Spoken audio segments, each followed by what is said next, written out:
ब्रह्मातिरिक्त संसार में कोई वस्तु है नहीं, इस वास्ते भी आप निरपेक्ष हैं। केवल भक्तों के ऐश्वर्य के लिए आप, भक्तों के अनुग्रह के लिए आप ऐश्वर्य को धारण करते हैं। कार्य कारण स्वरूप आप हैं। आप अद्वैत भी हैं और द्वैत भी हैं। वेदांती लोग आपको ब्रह्म रूप से बसते हैं, मीमांसक लोग आपको धर्म का रूप मानते हैं, सांख्य लोग आपको प्रकृति पुरुष से परे पुरुष मानते हैं, पातंजल योग के अभ्यासी लोग आपको महापुरुष के रूप में जानते हैं।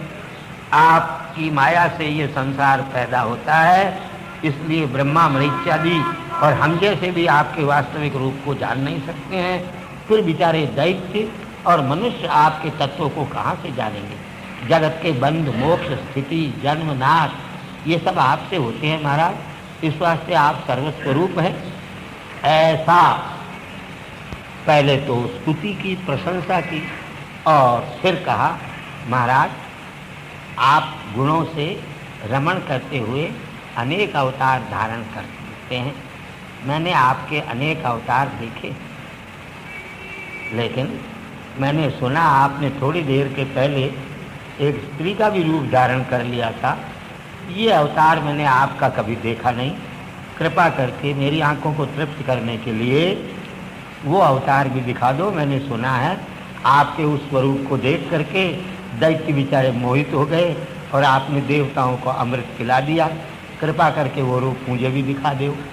मुझे बड़ा आश्चर्य हो रहा है, आपने स्त्री का रूप धारण किया। इसलिए सुखदेव जी महाराज कहते हैं, भगवान विष्णु ने शिव की प्रार्थना सुनी, मन में हंसी आ गई और कहने लगे, हे भूत भावन शंकर, दैत्यों को मोहित करने के लिए, कौतुक से मैंने छलने के लिए, जब दैत्य लोग अमृत का पात्र लेके भाग रहे थे तो मैंने स्त्री का रूप धारण किया।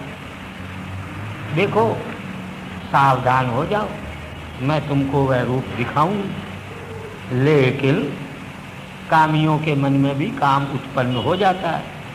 जरा होशियार हो जाओ, मेरा वह रूप देखना।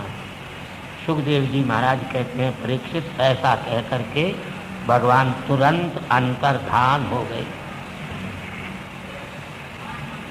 अब भगवान के उस रूप को देखने के लिए भूत भावन शंकर ने चारों तरफ अपनी दृष्टि दौड़ाई तो शंकर महाराज के चार मुख हो गए। चारों तरफ नहीं दिखाई दिया तो ऊपर को देखा तो पंचमुखी शिव हो गए।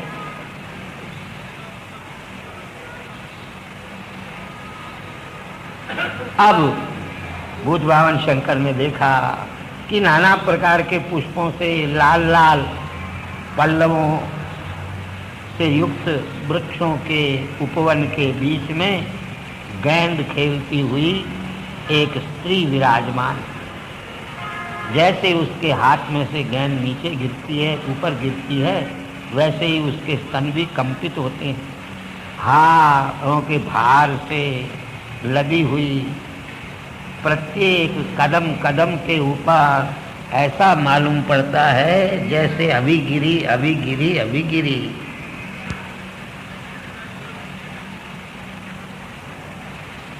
चारों तरफ गेंद को नचाती है।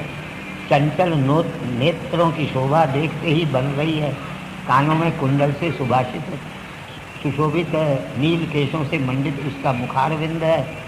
दुकूल धीरे धीरे श्लथ हो रहा है और कवरी केश पास भी गिर चुका है, जूड़ा खुल गया है। बाएं हाथ से उसको बांध रही है और दाहिने हाथ से गेंद को नचाती हुई सारे जगत को मोहित कर रही है। भगवान शंकर के ऊपर एक कटाक्ष जैसे ही छोड़ा कि लोटपोट हो गए भगवान शंकर महाराज। पास में अपने बैठी हुई अपनी पत्नी उमा की भी परवाह नहीं और अपने गणों की भी परवाह नहीं। उसके हाथ से छूटा हुआ वह गेंद जब दूर चला गया, उसको लेने के लिए जब वह उस गेंद के पीछे पीछे चली तो कांची सहित उसके सूक्ष्म वस्त्र को वायु ने हरण कर लिया। इस प्रकार मनोरम भगवान के उस रूप को देख करके और शिव का मन भी विचलित हो गया। लज्जित होकर के, नहीं लज्जा का भी परित्याग करके भगवान शंकर उसके पीछे दौड़ पड़े। वह अत्यंत लज्जित होकर के वृक्षों में छिपने लगी, बेचारी इधर उधर भागने लगी।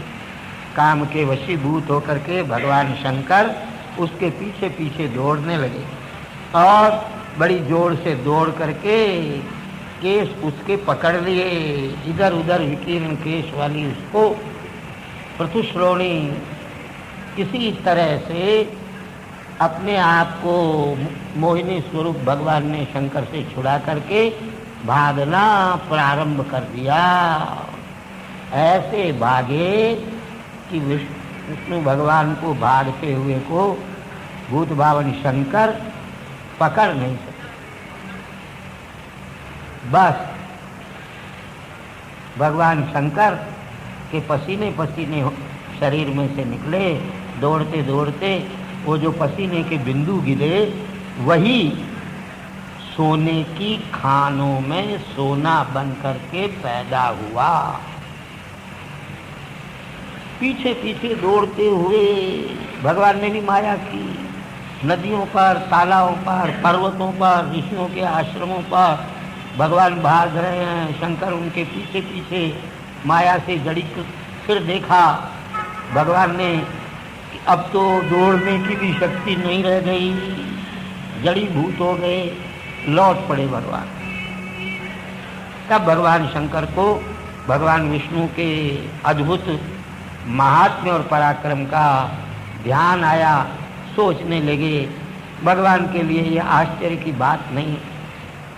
फिर भगवान भूत भावन शंकर अपने शरीर को धारण करके प्रसन्न होकर के और भगवान के सामने खड़े हुए। तो भगवान ने मोहिनी रूप त्याग करके अपना स्वरूप धारण करके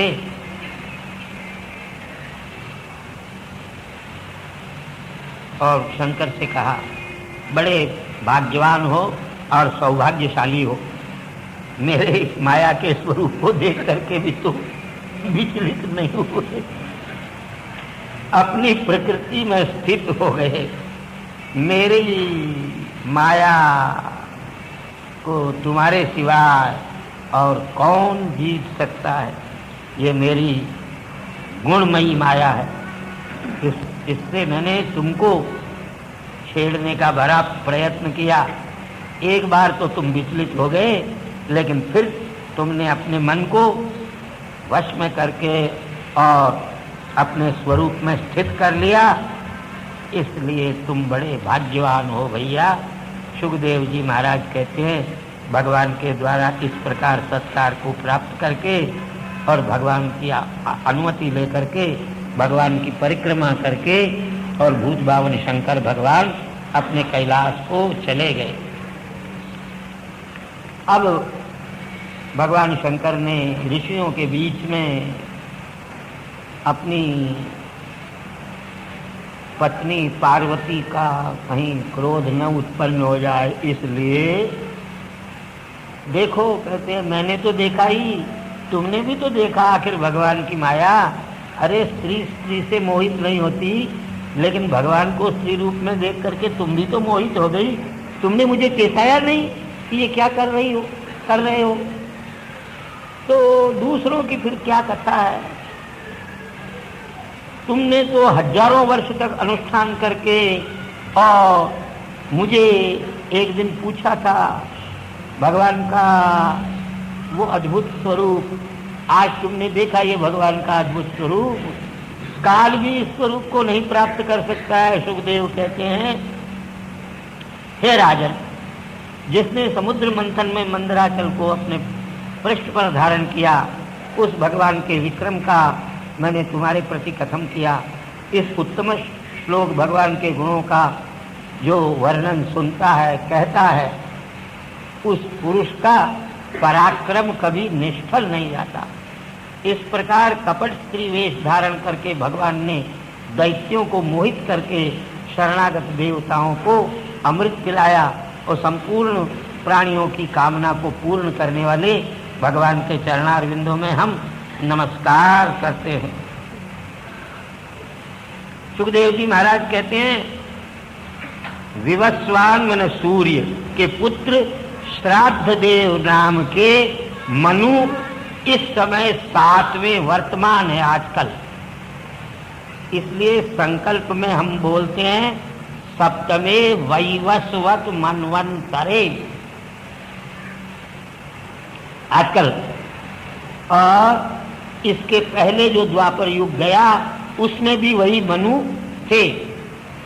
इसलिए यहाँ सुखदेव जी महाराज कह रहे हैं, ज्यादा पुरानी नहीं, आज से 5000 वर्ष पहले की बात है, वही मनु चल रहा है अभी। उसके पुत्र इक्ष्वाकु, नभग, धृष्ट, शर्याति, नरिष्यंत, नाभाग, दृष्ट, करुष, प्रशद्र, वसुमान, ये उसके 10 पुत्र हुए। आदित्य, वसु, रुद्र, विश्वदेव, मरुद्गण, अश्विनी कुमार, ऋभु, ये इस युग में देवता है। और पुरंदर नाम का इंद्र है। कश्यप, ये 7 ऋषि जिनकी हम पूजा करते हैं, कश्यप, अत्रि, वशिष्ठ, विश्वामित्र, गौतम, जमदग्नि और भरद्वाज, ये आजकल 7 ऋषि हैं जो आकाश में दिखाई देते हैं। कश्यप से अदिति में वामन नाम का अवतार होता है। इस प्रकार 7 मनवंतरों का संक्षेप में मैंने तुमको वर्णन करके सुनाया। वैवस्वत मनु के 2 पत्नियां थी जिनका नाम था, एक का छाया और एक का संज्ञा, और तीसरी एक वडवा नाम की पत्नी थी। यम, यमी और श्राद्धदेव, ये 3 संज्ञा नाम की पत्नी के पुत्र थे सूर्य के। सूर्य के 2 पत्नी, एक छाया और एक संज्ञा और तीसरी वडवा। यम, यमी और श्राद्धदेव, इसलिए यमुना यमराज की बहन कहलाती है। और ये संज्ञा के पुत्र हैं। सावर्णी, तपती और शनिश्चर, ये 3 सूर्य भगवान की छाया नाम की पत्नी के पुत्र हैं। और वडवा नाम की पत्नी के सूर्य भगवान की के अश्विनी कुमार पुत्र हैं। 8वां सावर्णी नाम का मनु होगा, जिसकी दुर्गा सप्तशती में कथा है। निर्मोक और वीरजस का भी 10 उसके पुत्र होंगे। सुतप, विरजा, अमृत प्रभव, ये देव होंगे। और 8वें मंत्र में बलि इंद्र पद को प्राप्त करेगा। अभी वो 4थे सुतल नाम के पाताल में है। 8वें मनवंतर में वह इंद्र का आसन ग्रहण कर लेगा। 7वें मनवंतर में 3 पैर पृथ्वी मांगने वाले विष्णु भगवान को पृथ्वी दे करके 8वें मनवंतर में भगवान के चरणारविंद की कृपा से इंद्र पद को प्राप्त करेगा बलि। और फिर इंद्र पद का भी परित्याग करके बलि मोक्ष को प्राप्त हो जाएगा, राक्षस होते हुए भी। अभी तो भगवान उस पर प्रसन्न है, उसके द्वारपाल बने हुए हैं। और स्वर्ग से भी अधिक सुख जिसमें है, ऐसे सुतल नाम के पाताल के सिंहासन पर वह बैठा हुआ है। गालव, दीप्तिमान, परशुराम, अश्वत्थामा, कृपाचार्य और ऋष्यशृंग और वेदव्यास, ये सप्त ऋषि होंगे। आज के बाद जो 8वां मंत्र आएगा उसमें गालव, दीप्तिमान, परशुराम, अश्वत्थामा, कृपाचार्य और ऋष्यशृंग, ये सब जिंदे हैं।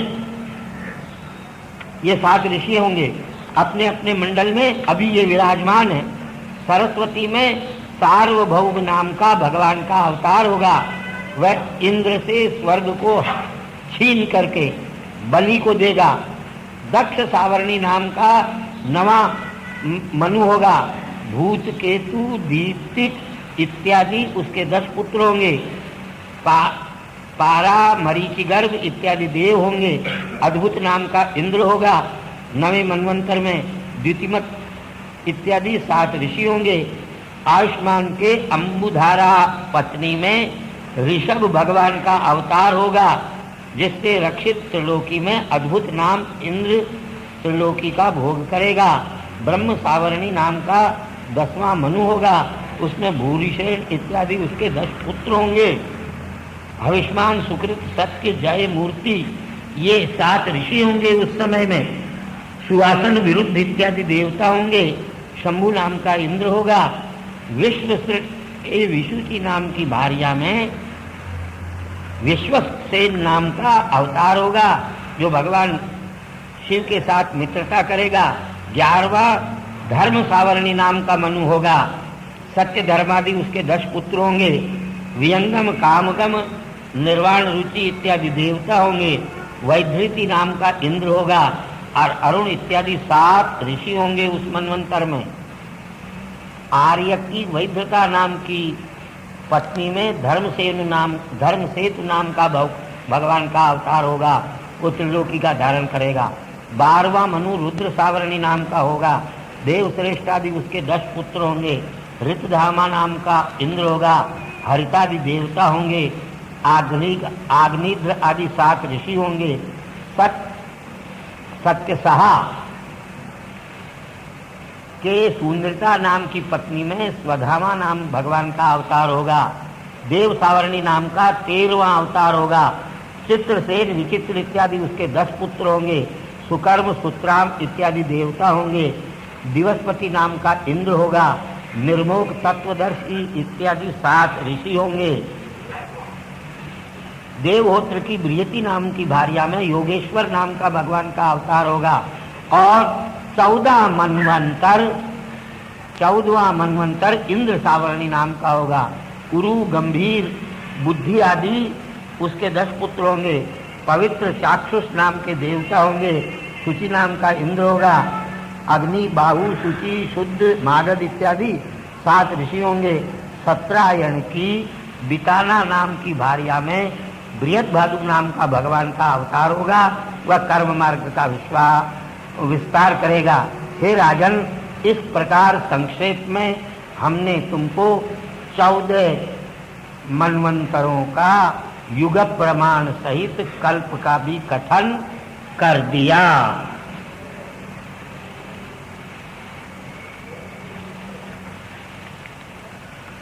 सुखदेव जी महाराज कहते हैं, मनु के पुत्र ऋषि, इंद्र, देवगण ये सब यज्ञादि अवतारों के द्वारा प्रेरित होकर के और जगत की यात्रा का निर्वाह करते हैं। चारों युग के अंत में काल से वेद ग्रस्त हो जाती हैं। ऋषि लोग तपस्या के द्वारा उनको देखते हैं। फिर मनु चतुष्पाद धर्म का स्वरूप पृथ्वी पर प्रवर्तित करते हैं। मनु के पुत्र धर्म का पालन करते हैं। देवता लोग यज्ञ के भाग को प्राप्त करते हैं। इंद्र भगवान की दी हुई त्रिलोकी की श्री को भोगता हुआ तीनों लोकों की रक्षा करता है। सनकादि सिद्ध रूपों का धारण करके भगवान प्रत्येक युग में ज्ञान का कथन करते हैं। याज्ञवल्क्यादि ऋषि का रूप धारण करके भगवान स्वयं कर्म करते हैं। दत्तात्रेय आदि योगेश रूप धारण करके भगवान योग शास्त्र का प्रतिपादन करते हैं। मरीच्यादि प्रजापति का रूप धारण करके भगवान सृष्टि को उत्पन्न करते हैं। राजाओं का रूप धारण करके भगवान चोर, डाकू, लुटेरों का नाश करते हैं। काल रूप धारण करके भगवान अंत में प्रलय कर देते हैं। माया से मोहित होकर के लोग नाना शास्त्रों से स्तूयमान भगवान को जान नहीं सकते, देश नहीं कर सकते। ये अवान्तर कल्प का प्रमाण हमने तुम्हारे लिए कहा। 14 मनवंतरों का भी कथन हमने तुमको कर दिया। अच्युतं केशवम राम नारायणम कृष्ण दामोदरम वासुदेवम हरिम श्रीधरम माधवम गोपिका वल्लभम नायकम रामचंद्रम भजे। अच्युतं केशवम राम नारायणम कृष्ण दामोदरम वासुदेवम हरिम श्रीधरं माधवं गोपिकावल्लभं जानकी नायकं रामचन्द्रं भजे अच्युतं केशवं रामनारायणं कृष्णदामोदरं वासुदेवं हरिं श्रीधरं माधवं गोपिकावल्लभं जानकी नायकं रामचन्द्रं भजे। धर्म की अधर्म का प्राणियों में विश्व का गोहत्या गौ माता की हर हर।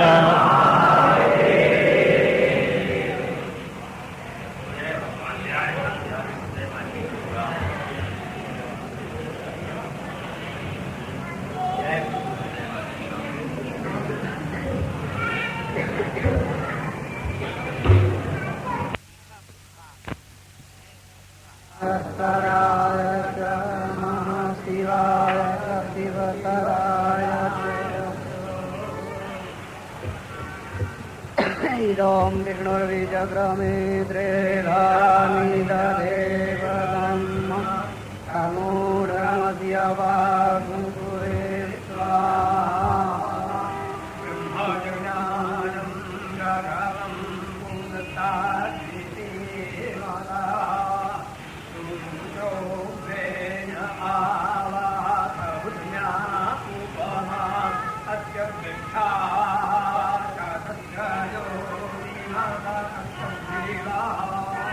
गुरुर्ब्रह्मा गुरुर्विष्णु गुरुर्देवो महेश्वरा गुरुसाक्षात् परब्रह्म श्री गुरवे नमः।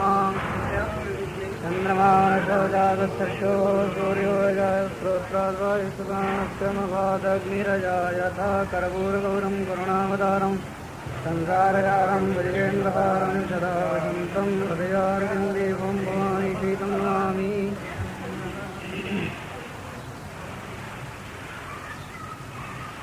शीतलीकरणमस्तप्रक्षाल्य आरतिग्रहणं पुष्पाञ्जलिं समर्पयामि।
ये जोड़ तोड़ तुम अपना पहले ही कर लिया करो।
नारायणं पद्मभवं वसिष्ठं शक्तिं च तत्पुत्रपराशरं च व्यासं शुकं गौडपदं महान्तं गोविन्दयोगीन्द्रमथास्य शिष्यं श्रीशङ्कराचार्यमतास्य पद्मो पादञ्च हस्तामलकञ्च शिष्यं तन्तोटकं वार्तिककारमन्या नस्मद्गुरून् सन्ततमानतोऽस्मि। श्रुतिस्मृतिपुराणानामालयं करुणालयं नमामि भगवत्पादं शङ्करं लोकशङ्करम्। ईश्वरो गुरुरात्मेति मूर्तिभेदविभागिने व्योमवद्व्याप्तदेहाय दक्षिणामूर्तये नमः। निःश्वसितुमस्य वेदा वीक्षितुमेतस्य पञ्चभूतानि स्मितुमेतस्य चराचरमस्य च सुप्तं महाप्रलयः षड्भिरङ्गैरुपेताय विविधैरव्ययैरपि शाश्वताय नमस्कुर्मो वेदाय च भवाय च। मार्कण्डतिलकस्वामी महागणपतीन्वयं विश्ववन्द्यान् नमस्यामः सर्वसिद्धिविधायिनः। आचार्यकृतिनिवेशनमप्यवधूतं वचोऽस्मदादीनां रथ्योदकमिव गङ्गा प्रवाहपातः पवित्रयति। वक्तारमासाद्ययमेव नित्या सरस्वती स्वार्थसमन्विता भूत् निरस्तदुस्तर्ककलङ्कपङ्का नमामि तं शङ्करमर्चिताङ्घ्रिं। वागीशाद्यासु मनसः सर्वार्थानामुपक्रमे यं नत्वा कृतकृत्यास्युस्तं नमामि गजाननम्।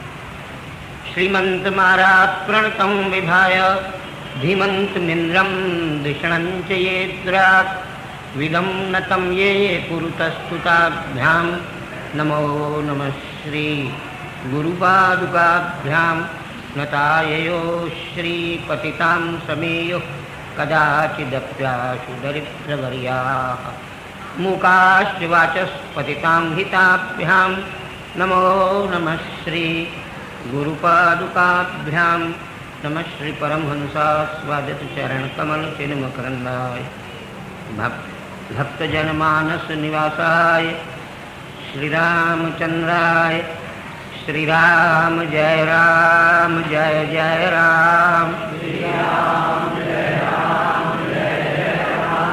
श्रीराम जय राम जय जय राम श्रीराम जय राम जय जय राम श्रीराम जय राम जय जय राम श्रीराम जय राम जय जय राम। धर्म की अधर्म का प्राणियों में विश्व का गोहत्या गौ माता की धर्म सम्राट स्वामी श्री करपात्री जी महाराज की हर हर नारायणं नमस्कृत्य नरं चैव नरोत्तमं देवीं सरस्वतीं व्यासं ततो जयमुदीरयेत्। गुरुभ्यो नमः परमेभ्यो नमः परात्परगुरुभ्यो नमः परमेभ्यो नमः। वेदव्यासाय नमः सरस्वत्यै नमः श्रीगणेशाय नमः। राजोवाच मन्वन्तरेषु भगवन् यथा मन्वादयस्व मे यस्मिन् कर्मणि येन नियुक्तास्तद्वदस्व मे। ऋषिरुवाच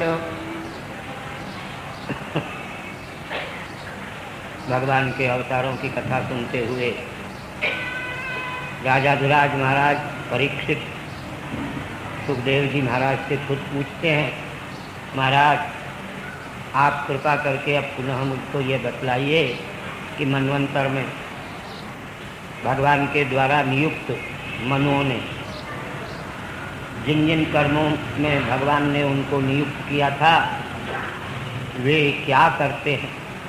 सुखदेव जी महाराज कहते हैं, मनु 14 एक कल्प में होने वाले उनके पुत्र ऋषि इंद्र, प्रत्येक मनवंतर में सातों ऋषि भिन्न भिन्न होते हैं। आजकल कश्यप, अत्रि, भरद्वाज इत्यादि वैवस्वत मनवंतर के ऋषि हैं। देवराज इंद्र है, शची इंद्राणी उनकी पति है।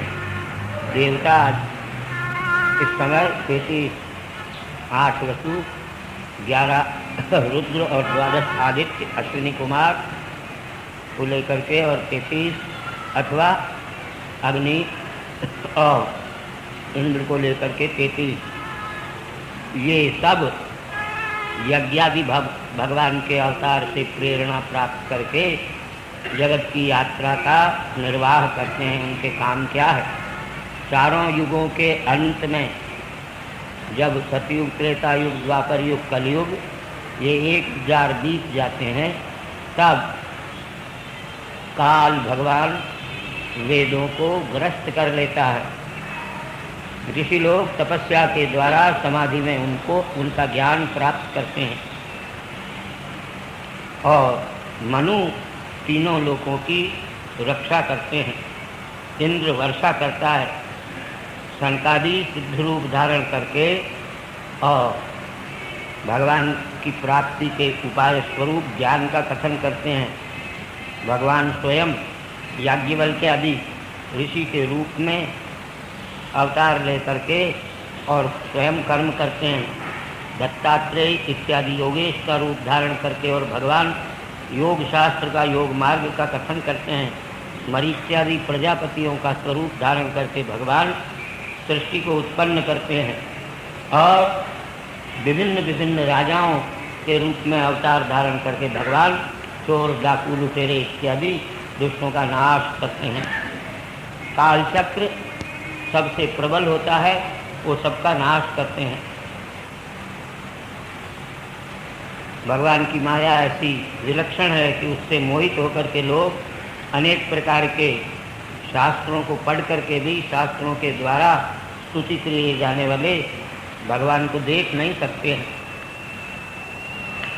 ये अवान्तर कल्प का प्रमाण तुम्हारे लिए हमने कहा, जहाँ 14 मनवंतर होते हैं। फिर परीक्षित महाराज सुखदेव जी महाराज से पूछने लगे, आपने संक्षेप में एक कथा सुनाई, संकेत मात्र किया कि भगवान ने स्वयं भिक्षुक का, भिखारी का रूप धारण करके, ब्राह्मण का रूप धारण करके, ब्रह्मचारी का रूप धारण करके, अत्यंत दीनहीन की तरह बलि के पास जा करके, और उन्होंने 3 पैर पृथ्वी मांगी। क्यों मांगी? भगवान तो आत्माराम, आप्तकाम, पूर्णकाम, परम निष्काम है, उनको किसी प्रकार की कामना है नहीं। फिर बलि से मांगने के लिए क्यों गए? और फिर बेचारे बलि ने, भगवान ने छल करके मांगी, वामन रूप में मांगी और विराट रूप में उसको लिया, फिर भी बलि विचलित नहीं हुआ भगवान का भक्त होने के कारण, और भगवान ने जैसे मांगी वैसे ही दे दी। कोई अपराध तो बलि ने बेचारे ने किया नहीं, फिर उसको वरुण के पासों से क्यों बांध लिया? महाराज, आश्चर्य की सी बात है, आप कृपा करके इस कथा को विस्तार पूर्वक कहिए। तब परीक्षित महाराज कहने लगे, इंद्र से हार करके बलि जो था, उसने अपने गुरु भृगुवंश के शुक्राचार्य इत्यादि महर्षियों की शरण ली, और खूब भृगुवंशियों की सेवा की। उससे भृगुवंशी ब्राह्मण प्रसन्न हो गए थे, और प्रसन्न होकर के उन्होंने शुक्राचार्य के नेतृत्व में बलि को विश्वजित नाम का यज्ञ कराया, जिसमें सर्वस्व दान कर दिया जाता है। कुछ भी अपने पास नहीं। यजमान की पत्नी हाथ में सोने की या रत्नों की चूड़ियाँ भी नहीं पहनती, केवल मोड़ी बांध करके चूड़ी का काम चलाती है। वैदेही महाभागा सौमंगल्या वशेषिता, भगवान राम ने भी विश्वजित यज्ञ किया था, सर्वस्व दान कर दिया। भगवती जगतजननी सीता के हाथ में मंगल चिन्ह के स्वरूप में केवल वो लाल धागा जिसको आप लोग मोली कहते हैं, कलावा कहते हैं, उसको रख लिया चूड़ियों के स्थान और बाकी सर्वस्व दान कर दिया। ऐसा यज्ञ कहते हैं बलि को शुक्राचार्य के नेतृत्व में भृगुवंशी ब्राह्मणों ने कराया। तब उस यज्ञ के कुंड में से सोने के पट्टों से बंधा हुआ रथ निकला और इंद्र के घोड़ों के समान घोड़े यज्ञ कुंड से पैदा हुए।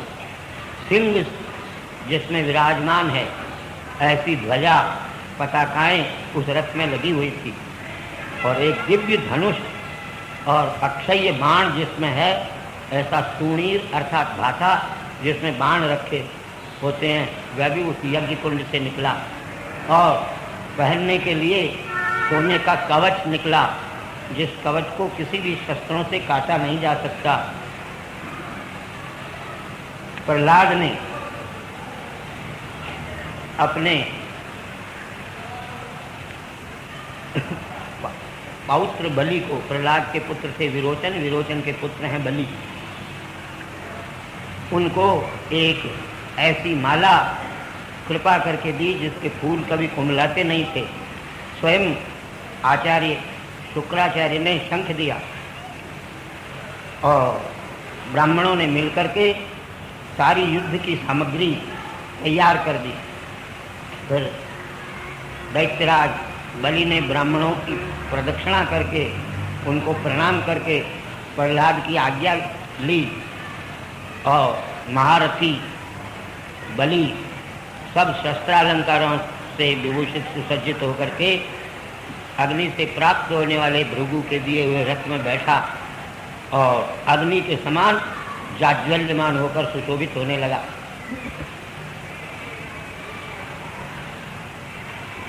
बलि के समान ही बलवान उसके सेनापति थे, वे चारों तरफ से उसको घेर करके युद्ध के लिए चल रहे थे। ऐसा मालूम पड़ता था कि ये राक्षस अपने नेत्रों की ज्योति से आकाश को पी जाएंगे। बड़ी भारी राक्षसों की सेना लेकर के इंद्रपुरी जो अत्यंत समृद्ध थी उसके ऊपर धावा बोल दिया। इंद्रपुरी के उद्यान अत्यंत रम्य थे। मदमस्त भ्रमर और मत्त विहंग उसके ऊपर नाना प्रकार के मधुर शब्द करके फल और पुष्पों के विशेष भार से वृक्षों की शाखाएं झुकी हुई थी जो अत्यंत सुशोभित होती थी। आकाश गंगा से वेष्टित अग्निवर्ण के प्राकार से अर्थात परकोटे से वह इंद्र की पुरी घिरी हुई थी। उसमें अनेक प्रकार के राजमार्ग अर्थात सड़कें बनी हुई थी। फटिक के दरवाजे थे, अनेक धर्मशालाएं, चौराहे और गली इत्यादि उसमें सुशोभित थे। 10 करोड़ विमान सदा उसमें विराजमान रहते थे, जिसमें स्वयं अलंकृत होकर के और निर्मल वस्त्र पहनने वाली नारियां सुशोभित होती थी। देवस्त्रियों के केशों से निकल करके गिरने वाले मालाओं के गंध से सुगंधित वायु जिसमें सदा चला करता था और सुवर्ण की जालियों से निकला हुआ जो सुगंधित धूम था वो सारे मार्गों को व्याप्त करता था, जिसमें अप्सराएं गमनागमन करती थी। मोतियों के तलवे, मणियों और सुवर्णों के ध्वजा जिस इंद्र की नगरी में थे, मृदंग शंख इत्यादि शब्दों से और गंधर्वों के गीत और नृत्यों से जो अत्यंत मनोरम लगती थी। कभी भी उस देवराज इंद्र की पुरी में प्राणियों के साथ द्रोह करने वाले और दुश्मन वाले जीव वहाँ जा सकते नहीं हैं। ऐसी देवराज की राजधानी को जा करके और बलि ने घेर लिया और भृगु के दिए हुए शंख को बजाया, जिससे देवताओं की स्त्रियों को अत्यंत भय उत्पन्न हो गया। इंद्र ने जब बलि का उद्योग देखा तो सब देवताओं से युक्त होकर के अपने गुरुदेव बृहस्पति के शरण में गया और कहने लगा, महाराज ये बलि तो हमारा पुराना बैरी है, ये हमसे हार करके और भाग गया था। अब ऐसा न सहन करने वाला पराक्रम फिर से लेकर के कहाँ आया है? ये तो मालूम पड़ता है अपने मुख से आकाश को पी जाएगा, प्रलय की अग्नि के समान कहाँ से ये उठ करके चला आया? आप कृपा करके इसका कारण बतलाइए। ये मेरा घोर शत्रु है, इसमें तेज कहाँ से आया, बल कहाँ से आया, जिसके ये फिर हम पर चढ़ाई करके आए हैं। देवराज इंद्र के गुरुदेव बृहस्पति महाराज बोले, तुम्हें पता नहीं